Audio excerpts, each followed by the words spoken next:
Ever since I cut my hair short, I kind of been obsessed with the 60s. I have had a pixie many times before, but not ever since I got really into vintage fashion. And what else comes to mind when you think of the 60s?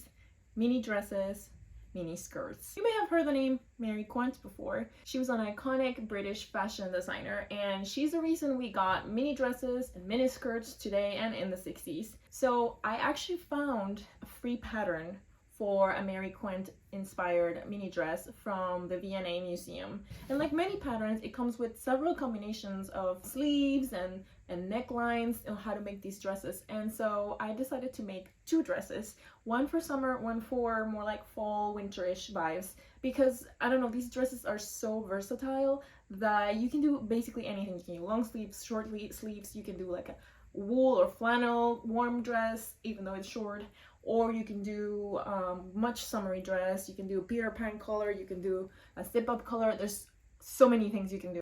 This is what we're gonna do. You're gonna watch me make both of the dresses at the same time. Mostly try to use things that were already in my stash, but whenever it didn't quite work out for what I was thinking, I did buy a few things. So here are the two ideas that I have. For the summer dress, I wanted to use this fabric that I have had for a while, that it was a gift from my friend Mia from Knitting Grace. I don't know if it looks very 60s, but I think it could pass. Winter would be my birthday dress, and instead of wool, I'm going with flannel because it's a little cheaper, a lot cheaper, and it would still keep me warm enough to wear it out. I wanted to do plaid, so I found this plaid fabric. I think it was Joann's probably. So, and for the sleeves, I wanted to do long sleeves that were very flowy, so I used this fabric that I already had in my stash. It was navy, so that it would go with the flannel, the plaid and the flannel. So very different dresses, same pattern. Here's how it went. As usual, I began by cutting, and this pattern was pretty easy to cut. The only pieces that were different are the facings and the sleeves, and like, okay, a few pieces were different, but most of the front and the back is just this simple large piece. Next, I move on to the inner facings, which were mostly applied to all of the facings that will go on the inside. In the case of the summer dress, I also added pockets, so I had to add inner facing to the flap of the pockets and then sew those two together. The first actual sewing on the dress was the shoulders on both cases, but leaving the sides open. This way I can sew the darts on both of the dresses. For the blue dress, I had to add on the pocket that I had been sewn previously, which took a little bit of work, as you can see. Then I move on to the neck. There were two different kinds of necks. For the left one, it's the blue dress, and I am making a Peter Pan collar, and then the right one, it's the tie neck. This collar was pretty simple. I just sew the two pieces together, and then I put it inside out and attached it to the actual neck of the dress, which I am sewing in right here. Then I move on to more finishings.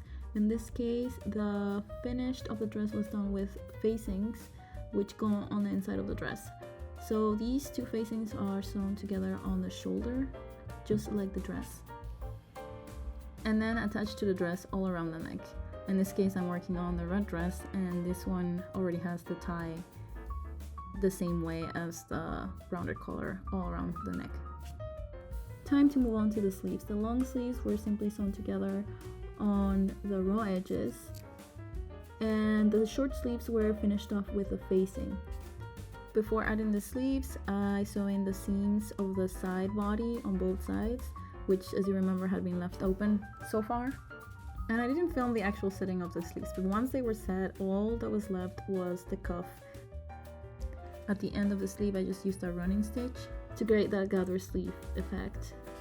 So I finally sew in the cuff piece to that gather edge, and other than the hem, that was the last step.